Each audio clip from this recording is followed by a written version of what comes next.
nuestro Salvador, y por tal razón Él debe ser la fuente de nuestro gozo. En la mañana de hoy, mis amados hermanos, damos gracias al Señor por la oportunidad de estar el pueblo de Dios reunido sirviendo al Señor. Y solamente antes de iniciar, quisiera pedirle a la iglesia en general que eleve una oración muy particular para nuestro hermano, por el favor de nuestro hermano Abdiel, que sufrió una pérdida lamentable de un familiar cercano el día de ayer. Y estos son los momentos en que podemos ser iglesia y gozarnos con lo que se goza y entristecernos con lo que se entristece. Así que tengamos a nuestro amado hermano en oraciones y recordemos mutuamente la esperanza que tenemos todos en Cristo. Habiendo dicho eso, rogamos igualmente a nuestro Señor que mientras nos metemos en su palabra, Él conceda no solamente salvación, sino que conceda también edificación, restauración a su pueblo. De modo, mis amados hermanos, inclusive rogamos que el Señor nos permita que los labios falibles de su servidor que está aquí delante de ustedes sea de alguna manera impedimento para su palabra infalible. En nuestra oración, mis amados hermanos, en Cristo Jesús. Amén. Como se dieron cuenta, mis amados hermanos, vamos a continuar agradecidos a Dios por su amor, agradecidos a Dios por su misericordia, nuestra travesía a lo largo del libro del Éxodo, en la serie que hemos titulado Éxodo, un grandioso libertador. Y hasta aquí, hermanos, hemos podido ver a Dios manifestarse al mundo entero como un poderoso Salvador en favor de su pueblo. Todo esto, muy importante, hermanos, en cumplimiento de las promesas hechas desde la antigüedad, tanto a Adán como a Abraham. Y hermanos, nos encontramos en un punto del relato en el que la promesa de liberación, de libertad, ya ha sido cumplida. Y precisamente en libertad se encuentra el pueblo de Dios delante de Dios en el monte Sinaí, donde hemos visto hasta ahora, hermanos, que están sucediendo dos cosas de manera simultánea. Muchas gracias, mi hermano. La primera, se están estableciendo los términos de la relación del pueblo de Dios con su Dios. Y usted sabrá o habrá notado, mis amados hermanos, que el lenguaje utilizado en esta porción es un lenguaje formal, es un formato real y legal inclusive, porque es un pacto lo que vemos establecido aquí. Nunca olvidemos, mis amados hermanos, nuestro Dios es un Dios de pacto. Y a lo que nos referimos con que es un Dios de pacto, es que es un Dios que lidia con su creación en términos formales, en términos pactuales. Él se presenta delante de su creación como un benevolente y soberano monarca, y aquellos que son objeto de su benevolencia han de responder en amor, en agradecimiento y en lealtad como súbditos de Dios. Esto lo podemos observar, por ejemplo, en el lenguaje de Éxodo 20:1-2. Dice la palabra del Señor: y habló Dios todas estas palabras diciendo, no te preámbulo, yo soy Jehová tu Dios que te saqué de la tierra de Egipto, de casa de servidumbre. Y a partir de allí, mis amados hermanos, arranca el decálogo y arranca el código del pacto donde nos encontramos hoy. En segunda instancia, vemos que el Señor está obrando o estableciendo los fundamentos de una nueva nación. Todo esto sucede al mismo tiempo. Y vemos que los 10 mandamientos son la constitución, digámoslo así, de esta nueva nación, y el código del pacto vendría a ser como el código legal, o pudiéramos decir la reglamentación de la ley, donde podemos ver su aplicación en el día a día. Y aún cuando no necesariamente estos preceptos se aplican literalmente para nosotros, hoy hemos de comprender que el principio se mantiene. ¿Y cuál es el principio? Nuestra premisa a lo largo de esta sección: Dios ha salvado un pueblo para ser distinto al resto de los demás, al resto de los pueblos, mejor dicho, proclamando sus bondades al mundo entero. De la misma manera, mis amados hermanos, como hemos dicho desde el inicio de esta serie, íbamos a poder meditar en el pacto divino, en ver a Dios como un libertador y salvador. También íbamos a poder analizar o meditar en el peregrinaje del pueblo de Israel, que es similar a nuestro peregrinaje espiritual. Y usted y yo, de la misma manera, estamos llamados a una nueva vida en respuesta a la obra de Dios en favor en medio de nosotros. Esa es la idea, ese es el punto. Ahora, mis amados hermanos, si pudiéramos seguir la lectura con el hermano Ricardo, se darán cuenta que nos encontramos en la parte final del libro del pacto. Podríamos llamarlo el epílogo del libro del pacto. Y aquí lo que se va a ver es el anuncio en el tiempo de los beneficios del pacto con Dios, a raíz de la respuesta positiva que da el pueblo al pacto. Lo que proclama el pacto a partir de aquí, o el código del pacto a partir de aquí, es la conquista de la tierra de Canaán. Y precisamente a raíz de esto, o en virtud de esto, mejor dicho, nosotros vamos a encontrar las lecciones para el pueblo de Dios el día de hoy. Ahora, hermanos, a la luz de eso, hemos titulado el mensaje de esta mañana: obediencia para bendición. Obediencia para bendición. Y hay 3 cosas particularmente que quisiera que observen mientras meditamos en el texto. Vamos a ver entonces al garante de la promesa, al garante de la bendición por la promesa. Vamos a ver al mismo tiempo un mandato de separación del pueblo de Dios, ratificando el compromiso o el llamado a una nueva vida. Y finalmente vamos a observar las bendiciones del pacto y sus aplicaciones para nosotros el día de hoy.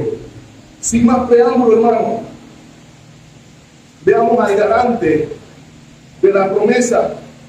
Y como ya mencioné, esta porción aborda el cumplimiento hecho, o el cumplimiento de la promesa, mejor dicho, hecho tanto a Adán y particularmente a Abraham a través de la conquista de la tierra de Canaán.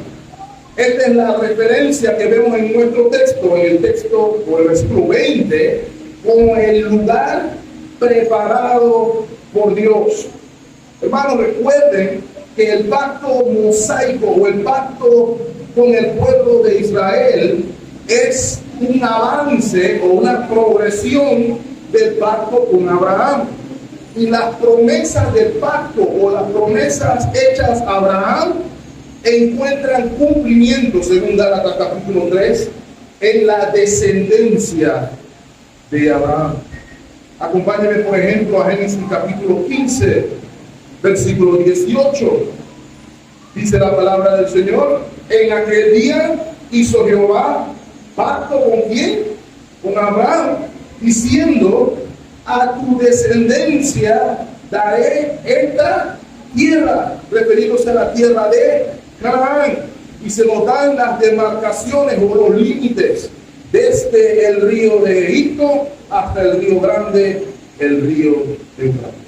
El punto a comprender aquí, mis amados hermanos, es que los descendientes de Abraham iban a heredar la tierra prometida, y el pacto mosaico es el marco por el cual esa promesa incondicional hecha a Abraham se iba a cumplir. Note conmigo, mis hermanos, el versículo 20 de nuestro texto. He aquí, yo envío mi ángel delante de ti para que te guarde, en el camino y te introduzca en el lugar que yo he preparado. Ahora, hermanos, el Señor está diciendo aquí que alguien sería enviado como el garante del cumplimiento de la promesa.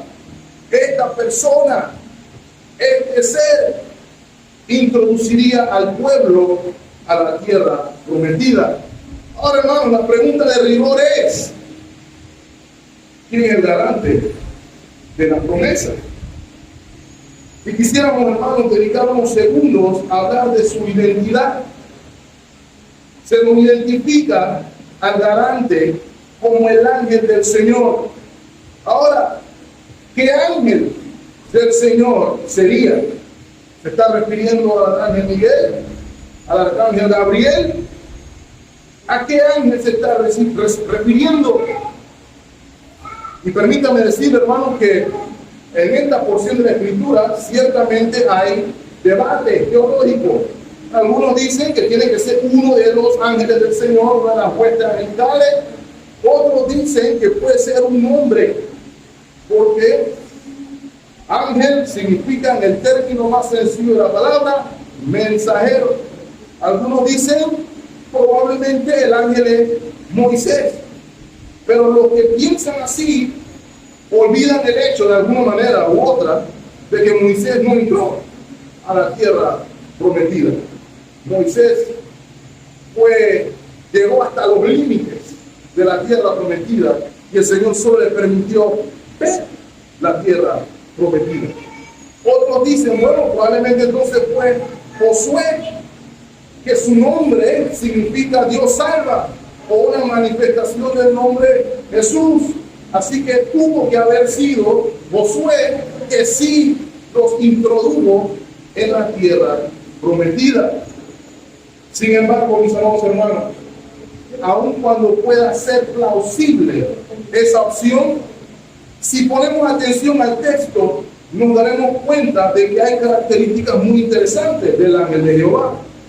La primera es que el ángel de Jehová, como nos dice la segunda parte del versículo 21, tiene la autoridad de no perdonar, o por contrario, tendría la autoridad también de perdonar. Miren lo que dice la segunda parte del versículo 21: porque Él no perdonará vuestra rebelión. Y mis amados hermanos, según las Sagradas Escrituras, este atributo no es de los ángeles, todo lo contrario. Acompáñenme a Marcos capítulo 2, por ejemplo, versículo 7. ¿Por qué habla este así? Blasfemias dice: ¿quién puede perdonar pecados sino solo Dios? Y el contexto aquí es que Jesús está sanando a un señor que estaba paralítico. Y las palabras del Señor en este momento fueron: tus pecados te son perdonados. Y cuando los escribas escucharon, ¿y este quién es que se anda declarando autoritativamente perdonador de pecados? Es un blasfemo, porque solamente Dios perdona pecados. El problema con los escribas es que ellos no sabían que el que perdonó los pecados del paralítico era Dios en persona. De modo, mis amados hermanos, que hay un atributo de divinidad aquí con la autoridad de no perdonar. La otra cualidad interesante que notamos también aquí es que el nombre de Dios está en el ángel del Señor. Y la razón por la que Él tiene la autoridad de no perdonar es porque su nombre está en Él, como hemos mencionado en la primera parte, la última parte, mejor dicho, del versículo 21. Mi nombre está en Él. Mis amados hermanos, ya hemos mencionado a lo largo de este libro de Éxodo que cuando el nombre de Dios es mencionado, implica la persona de Dios mismo, el carácter de Dios mismo, indica su presencia, indica sus atributos, o en otras palabras, estar en unión con Él. El nombre de Dios está en el ángel del Señor. Y la última característica que quiero que noten también, que me pareció muy interesante, es que Dios se identifica con el ángel del Señor. Vea conmigo, por ejemplo, la primera parte del versículo 22. Pero si en verdad oyeres su voz e hicieres todo lo que yo dijere. Hago una pausa ahí que quiero que lo note ahí. Pero si en verdad oyeres su voz y oyere o hiciere, mejor dicho, todo lo que yo te dijere, su y yo se están refiriendo prácticamente a la misma persona. La voz del ángel se identifica con la de Dios. La voz del ángel es la palabra de Dios. Por ende, usted podrá notar que dependiendo de su traducción de la Biblia, la palabra ángel aparece en letra mayúscula, porque está haciendo referencia a la segunda persona de la Trinidad preencarnada. El ángel del Señor, para muchos, incluyendo a su servidor aquí, es la segunda persona de la Trinidad, nuestro Señor Jesucristo. Y debemos entender entonces, mis amados hermanos, que el Hijo de Dios es el único garante de la promesa, el único garante de la herencia del pueblo de Dios. Y aun cuando usted pensara que no es el ángel del Señor la segunda persona de la Trinidad, sin duda alguna, su función, su acción nos apunta a todos a la persona de nuestro Señor Jesucristo. Por ende, mis amados hermanos, Cristo Jesús es el ángel de Jehová. Cristo Jesús es el único garante al creyente de la tierra prometida y el único que garantiza la promesa de Dios. Solamente Cristo lo puede hacer. Y la pregunta es, ¿cómo lo hace? Porque el texto también nos da la función del garante de la promesa. Si se da cuenta, la manera en que concluye el libro del pacto nos enseña dos maneras en que el garante, el ángel del Señor, garantiza la entrada a la tierra prometida. Por ejemplo, la primera manera en que lo hace es guardando al pueblo de Dios en su peregrinaje. Note lo que dice el texto: el ángel es enviado. He aquí, yo envío mi ángel detrás de ti, dice su Biblia, hermano. No por detrás, delante de ustedes, con la intención, mis amados hermanos, de ser Él quien guía al pueblo. ¿Con qué propósito lo guiaría? No solamente para hacerlo entrar a la tierra prometida, sino que también lo guardaría en el camino. Es lo que dice el versículo 20. Note, hermano, entonces, que el ángel de Jehová no solamente guiaría al pueblo, sino que lo cuidaría lo atendería proveyéndole todas las cosas necesarias durante la peregrinación. Y de hecho así lo entendió el pueblo de Israel. Note por ejemplo Isaías capítulo 63, versículo 9.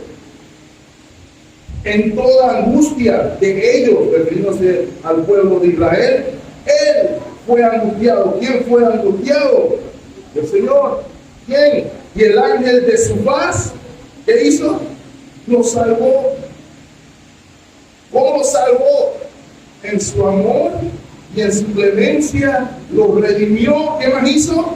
Y lo trajo y levantó todos los días de la antigüedad. Esta sería la función del ángel de Jehová. Y note también cuál sería la segunda función.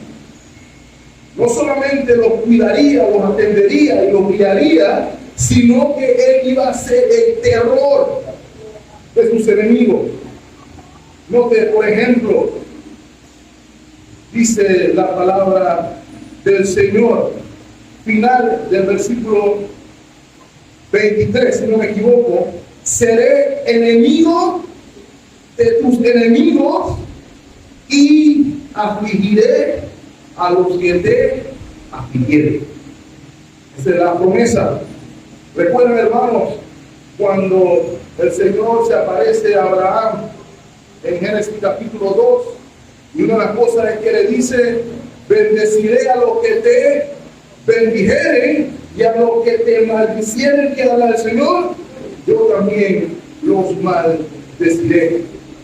El ángel de Jehová sería el terror de los enemigos del pueblo de Dios. Note lo que dice, por ejemplo, el versículo 27 de nuestro texto, capítulo 3, versículo 27.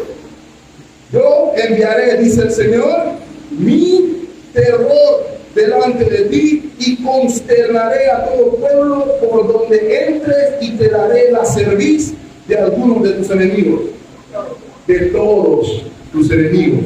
Y mis amados hermanos, lo que se nos está diciendo aquí es que el garante de la promesa otorgaría la protección de su pueblo en contra de sus enemigos. ¿Por qué? La tierra prometida, mis amados hermanos, no estaba desolada ni vacía, estaba ocupada. Miren lo que dice el versículo 23 de nuestro texto: porque mi ángel irá delante de ti y te llevará a la tierra de quién, mis amados hermanos, del amorreo, del heteo, del fereceo, del cananeo, del jebeo y del jebuseo, a los cuales yo haré destruir. Ahora, hermanos, es importante recordar que la conquista de Canaán tenía dos propósitos simultáneamente, mis amados hermanos. Primero, ese era el lugar que Dios declaró como herencia para el pueblo de Dios. Esa es la tierra prometida para el pueblo de Dios. Pero al mismo tiempo, Canaán iba a ser el lugar donde Dios juzgaría a las naciones que se rebelaron en contra de Dios. Eso también fue una revelación del pacto abrahámico. De hecho, hermano, cuando usted lee que iban exterminando a todos los hebeos y gegeos que yo mencioné allí, no es para que pensemos: oh, ese Señor es sanguinario, mira cómo estaba aniquilando a todo el mundo, sino que se nos está revelando, mis amados hermanos, el juicio de Dios contra el pecado, el juicio de Dios que a veces no nos gusta hablar. Mire, por ejemplo, Génesis capítulo 15, versículo 15, porque ahí se nos revela lo que está sucediendo aquí, por lo que va a suceder ahí. El Señor le dice a Abraham cuando hace pacto con él: y tú vendrás a tus padres en paz, o tú morirás en paz y serás sepultado en buena vejez. Pero note lo que dice el versículo 16: y en la cuarta generación volverán acá. Acá es Canaán. ¿Por qué razón? Nótelo allí: porque aún no ha llegado a su colmo o a su límite la maldad del amorreo hasta aquí. Dios estaba siendo aún paciente en ese momento, y cuando la maldad de ellos llegue al punto donde yo quiero que llegue, haremos justicia. ¿Ok? Dios juzga el pecado contra él de los pueblos en Canaán de principio a fin. Ese es el punto que hay que observar allí. Y quiero mostrarles, hermano, antes de aplicarlo brevemente a nosotros hoy, que esa promesa se cumplió, y Rahab la ramera nos lo va a recordar. Josué capítulo 2, versículo 9, cuando la señora se encuentra con los espías, ella les dice: sé que Jehová, ¿qué ha hecho? Os ha dado esta tierra, y no, que literalmente, porque el temor de ustedes ha caído sobre nosotros, y todos los moradores del país ya han desmayado por causa de ustedes. ¿Por qué? Porque hemos oído que Jehová hizo secar las aguas del mar rojo delante de ustedes cuando salieron de Egipto, y lo que le habéis hecho a los dos reyes de los amorreos que estaban al otro lado del Jordán, a Sehón y a Og, a los cuales habéis destruido. Oyendo esto, ha desmayado nuestro corazón, ni ha quedado más aliento en hombre alguno por causa de ustedes, porque Jehová vuestro Dios es Dios arriba en los cielos y abajo en la tierra. ¿Lo ven ahí, mis amados hermanos? El cumplimiento de la promesa. Igualmente es importante que lo entendamos usted y yo, mis amados hermanos, porque esto es semejante a nuestro peregrinaje espiritual. Dios envió a alguien. Él envió a su Hijo, Cristo Jesús, para llevarnos, para guiarnos hacia la tierra prometida. Eso fue lo que hizo. No solamente nos iba a guiar desde lejos, sino que Él prometió en Mateo 28 que Él estaría con nosotros de vez en cuando, o estaría con nosotros todos los días hasta el fin del mundo. Él prometió que iba a guiarnos hacia allá, diciéndonos que Él es el camino, la verdad y la vida, y que absolutamente nadie llega al Padre, o nadie llega a la tierra prometida, si lo quiere decir así, si no es por Él. Y por Él, mis amados hermanos, a usted y a mí nos toca responder igual que el pueblo de Dios, que debían seguirlo en fe y debían seguirlo en reverencia. Deberían escucharlo, deberían obedecerlo. ¿Cierto o falso? Había una necesidad, y por eso el pueblo recibe la advertencia. Vuelva conmigo al versículo 21. Dice allí: guárdate delante de Él. ¿Y qué tienes que hacer? Oye su voz. Y hermano, permítame decirle que ese oír no se refiere a oír pasivamente.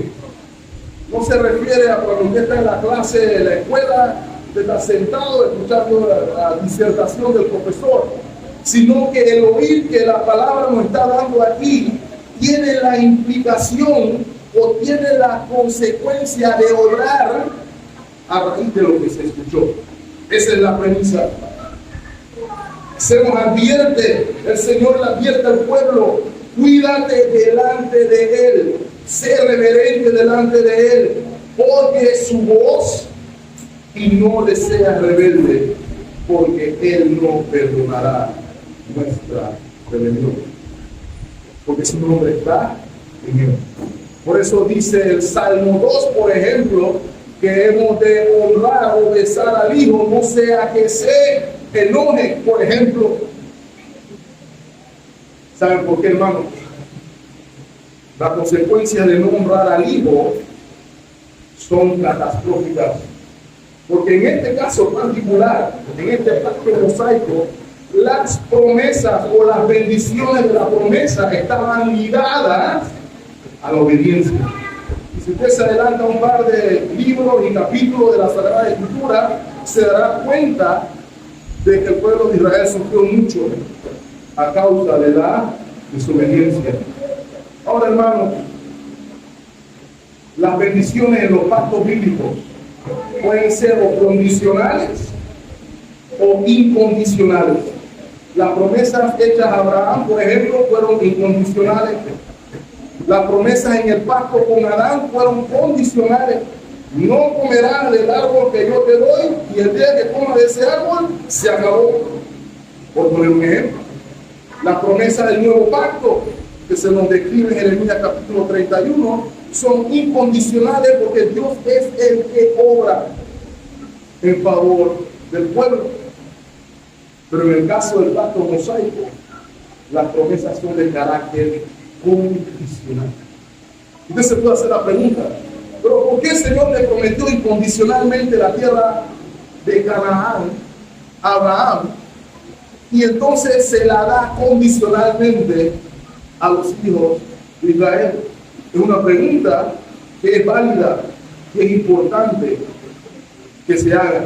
Y gracias a Dios, el apóstol Pablo la responde. ¿Saben cuál es la respuesta, mis hermanos y hermanos? El aspecto condicional del pacto mosaico tiene la intención de mostrar la necesidad de un Salvador, la necesidad de redención. Por ejemplo, compárenlo con el pacto con Adán. Cuando estaban en el huerto, Adán se le dice: si come del árbol, muere. Y ahí se acabó la historia. Ahí no había en ningún caso la oportunidad de que, bueno, si de repente encuentras una cabra y la sacrificas, te perdonamos tu pecado. El pacto con Adán no incluía esa opción. Pero el pacto mosaico estaba lleno de tipos, como lo hemos visto, que apuntan al sacrificio hecho por un redentor y a la mediación hecha por un sacerdote. El pacto con Moisés quería mostrarle al pueblo la necesidad de un Salvador que salve del pecado.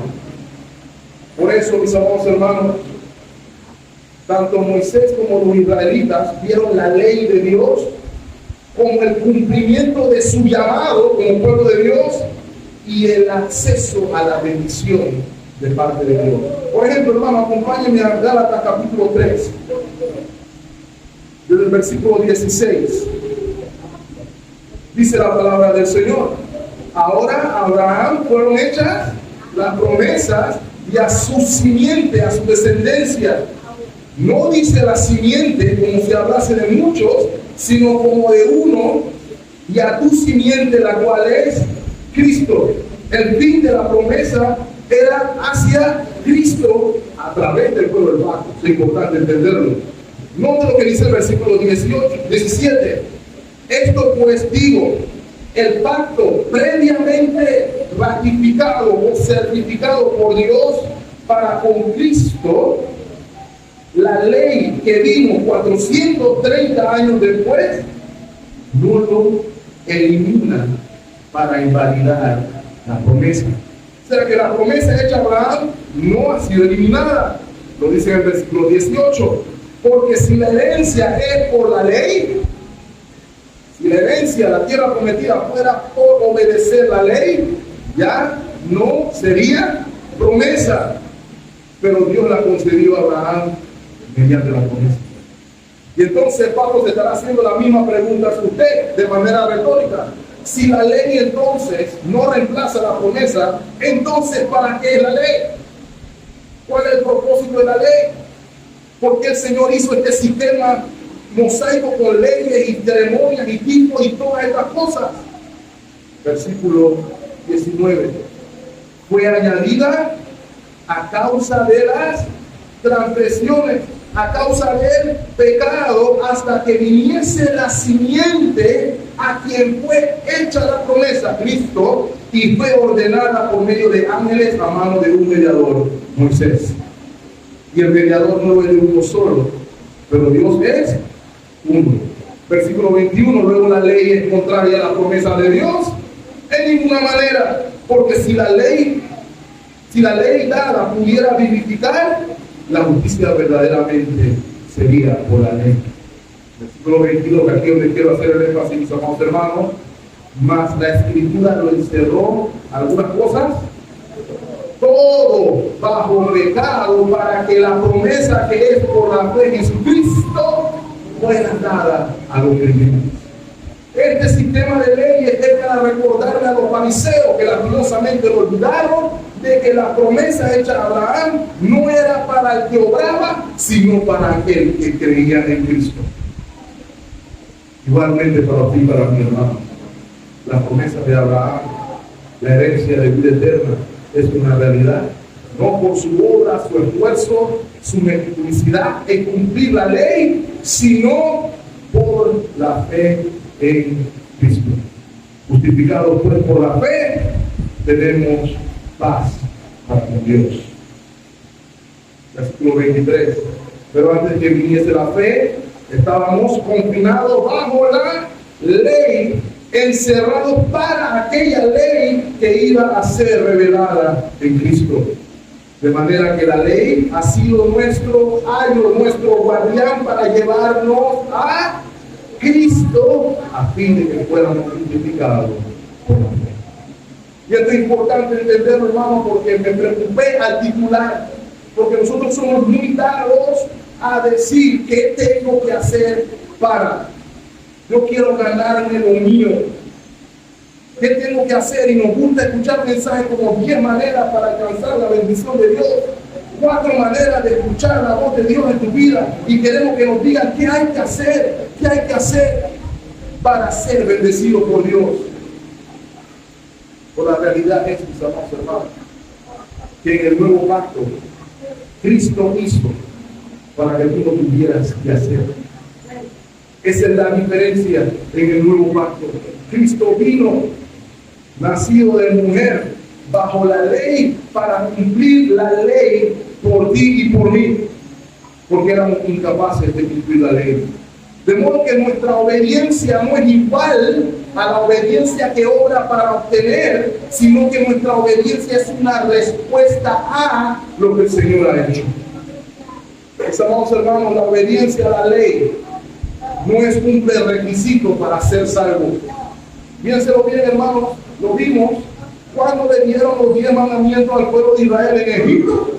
No, ya ellos eran un pueblo libre delante de Dios.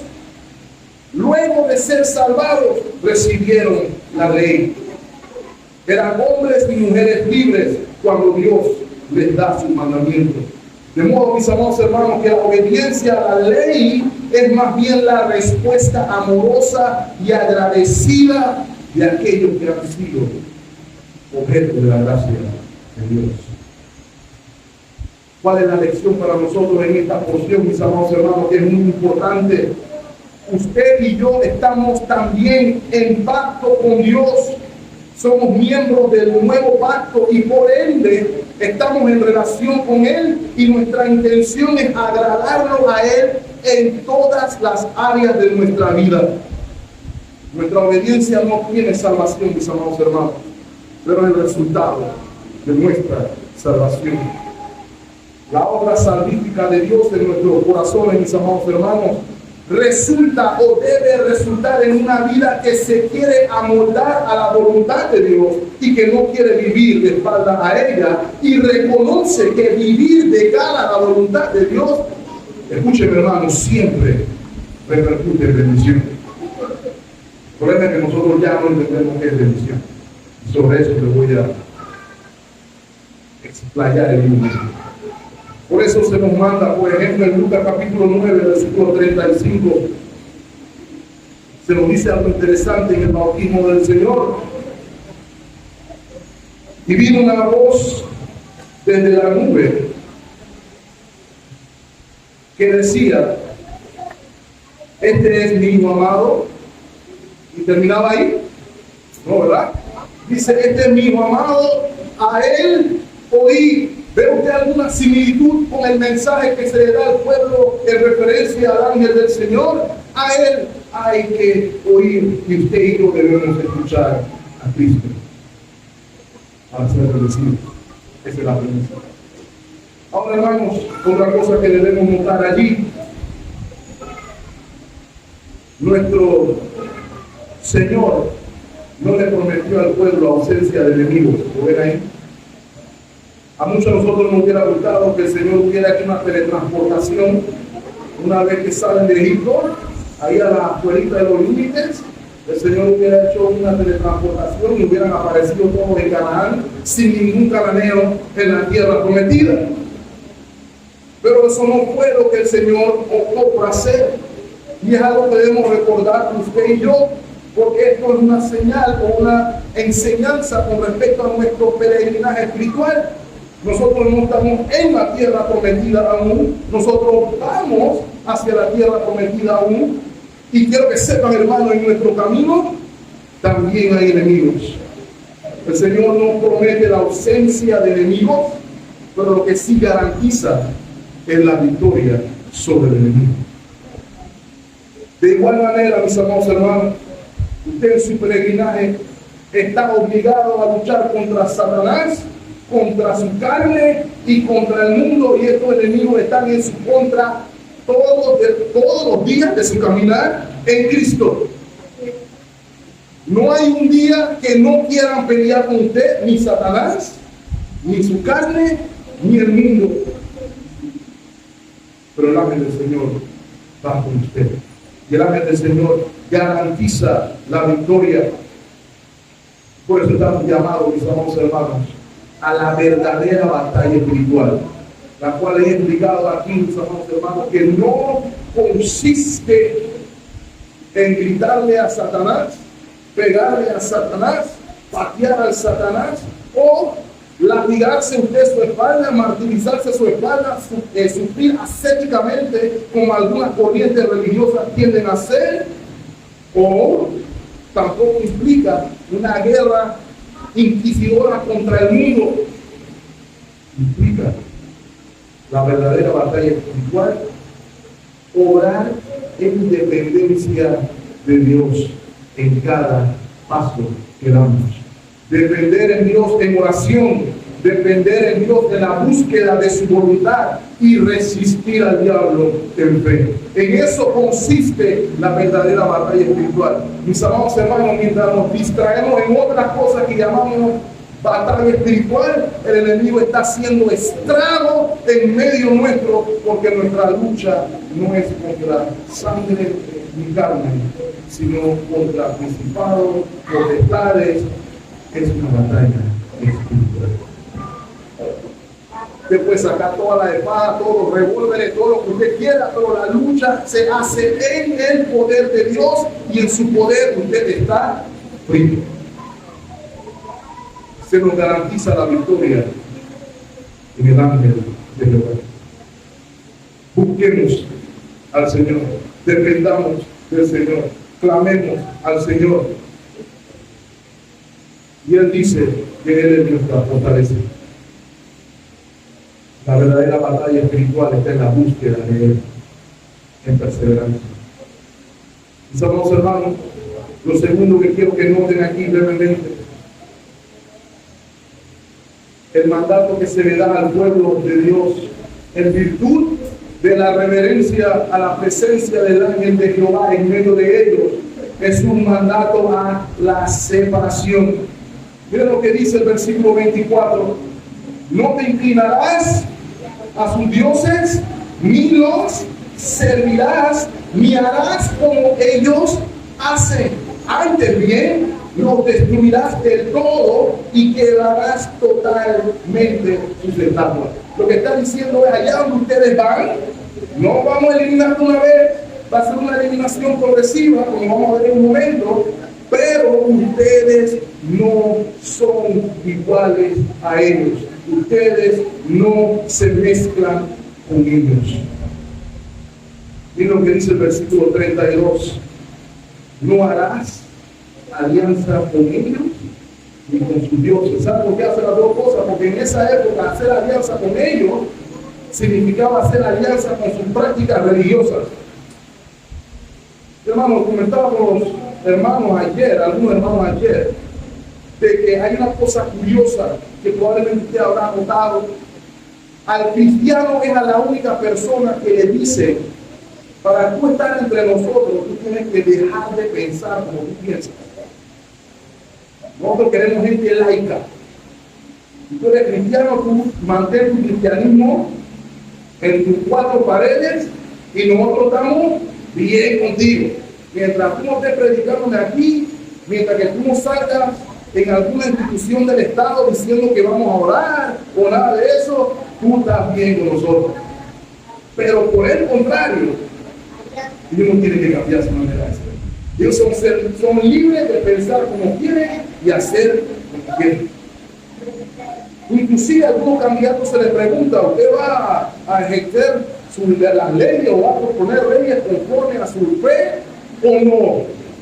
Y algunos dicen, bueno, yo voy a separar las dos cosas. Mi fe nada más es para acá y yo como voy a servir al Estado, lo voy a servir laicamente. Hermano, eso es lo que quiere el mundo. Nosotros, en vez de ser lo que convierten, somos convertidos. Y eso es precisamente lo que está diciendo el Señor aquí. No se comprometan, porque ustedes fueron redimidos para mí. Eso es lo que está diciendo el Señor. Versículo 33.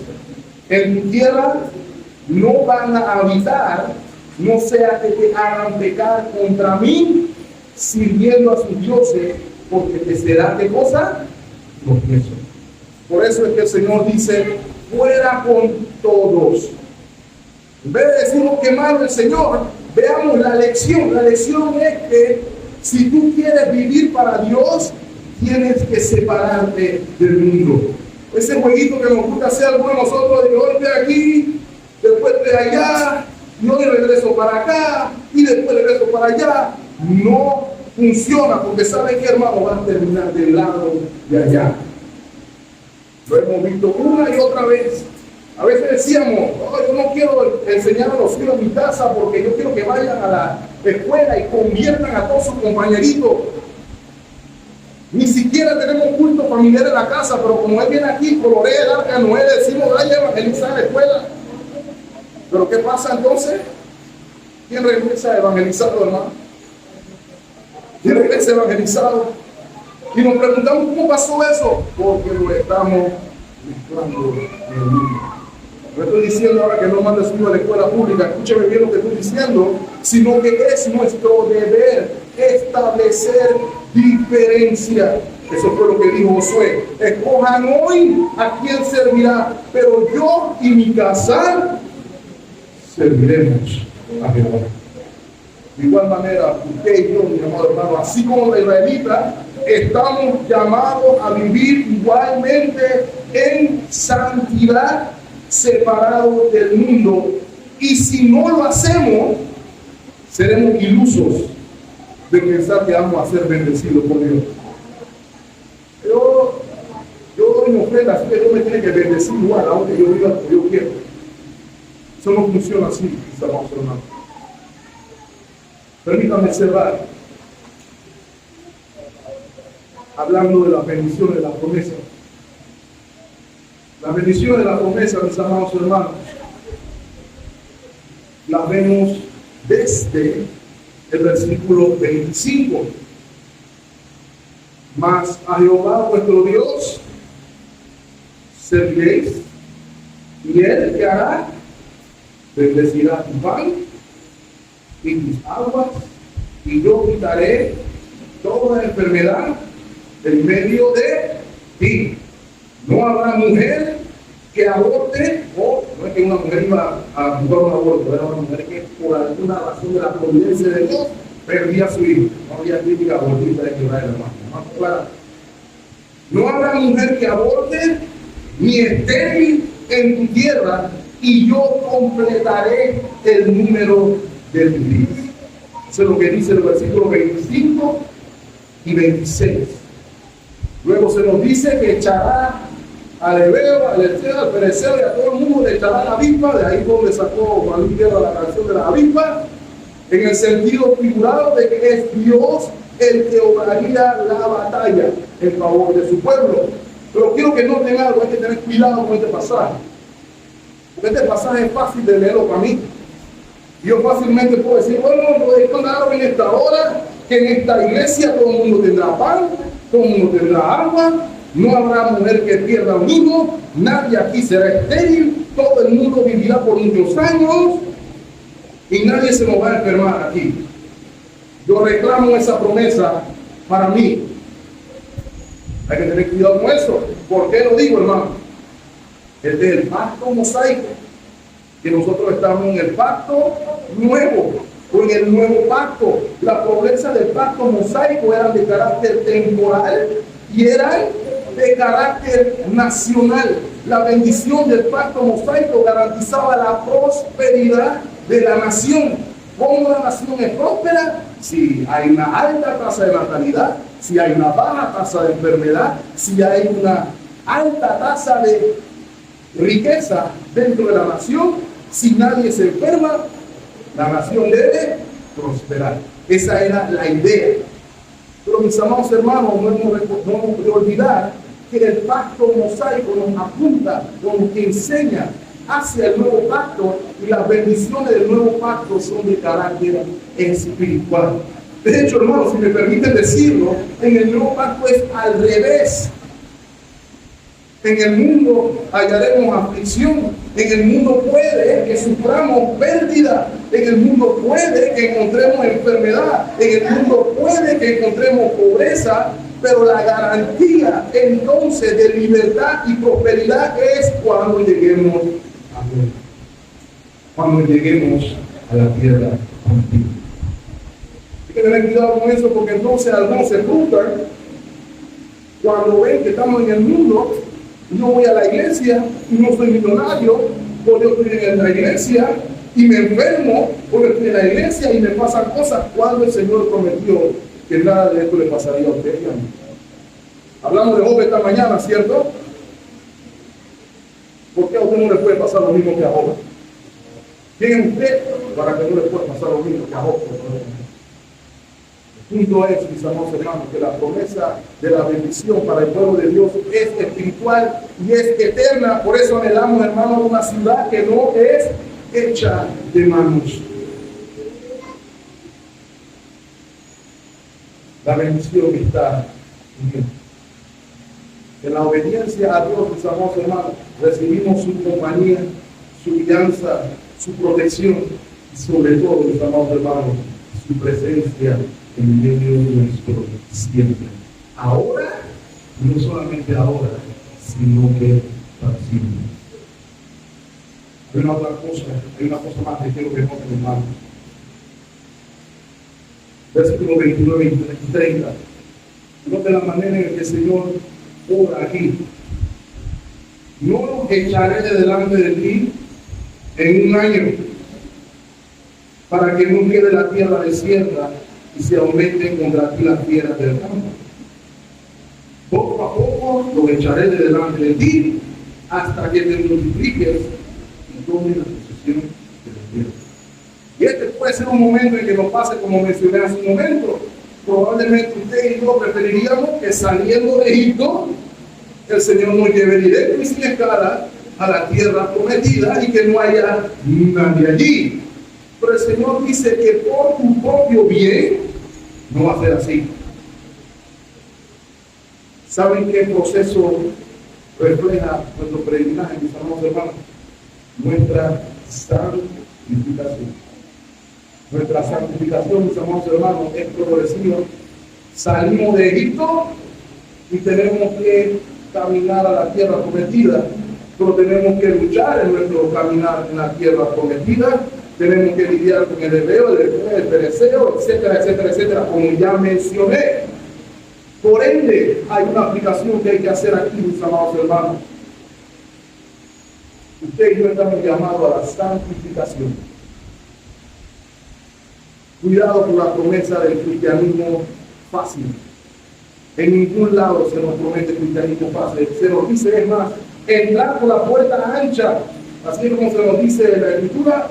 No, entrar por la puerta es estrecha, porque en ese caminar, mis amados hermanos, es que estamos siendo moldeados conforme a la imagen de Cristo. sé que quiere llegar a la tierra prometida de una vez. Ahí me lo dijo ayer. Ella quiere llegar ya a la tierra prometida.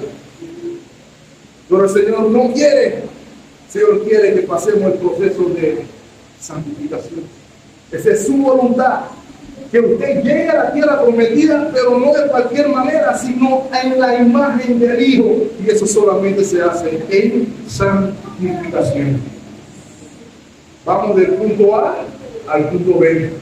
Y en el medio es que el Señor nos moldea, nos pule, nos afina hasta que llegamos como lo que Él quiere que seamos. ¿Por qué digo esto, hermano? Porque es fácil verlo para mí. Pero si yo tengo que ser moldeado, si yo tengo que ser pulido, si yo tengo que ser santificado, adivine qué, mi hermano, su hermano también. Así que cuando usted ve a su hermano en su caminar, y cuando ve los huecos y los vacíos en la vida espiritual de su hermano, usted tiene que acordarse que su hermano viene caminando con usted y que usted no está mejor que él.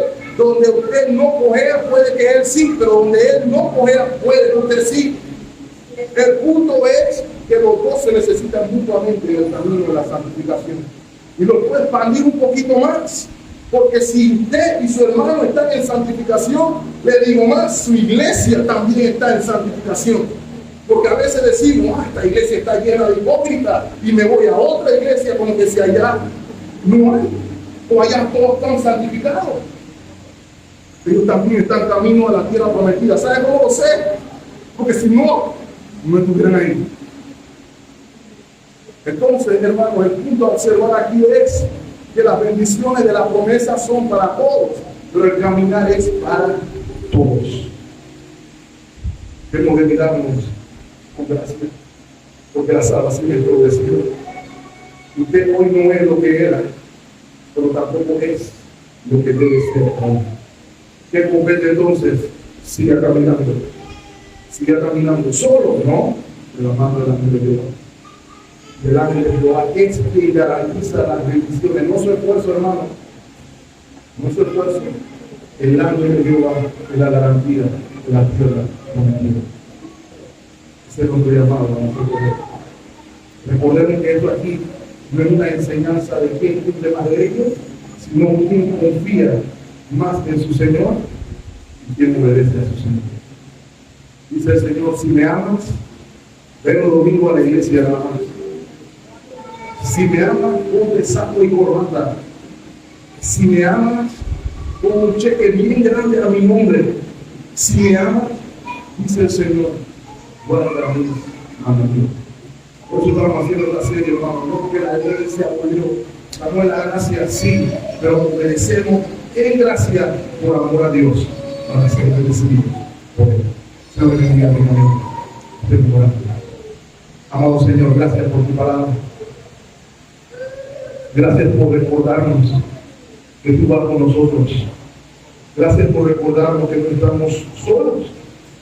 Ayúdanos, Señor, con un corazón reverente a tu presencia en medio nuestro. Que nuestro deseo, en virtud de nuestra relación contigo, Padre, sea honrarte con nuestras vidas. Pon en nosotros lo que has prometido en tu palabra, el querer como el hacer de tu divina voluntad. Llévanos de la mano, danos la paciencia para entender que estamos caminando contigo y que las cosas no necesariamente serán como yo quiero, cuando yo quiero, pero estoy confiado de que se dan cuando tú quieres, como tú quieres. Ayúdanos a recordar que nuestra dependencia es tuya. Ayúdanos a recordar que nuestras almas te pertenecen, que no vivimos para nosotros, sino que vivimos para ti. Ayúdanos a recordar que el mundo no es nuestro hogar. Ayúdanos a recordar que debemos estar separados del mundo, en enemistad con el mundo, si somos de ti. Ayúdanos a buscar, a poner oído a tu palabra. Oh Señor, recuérdanos que a ti es que somos llamados a escuchar.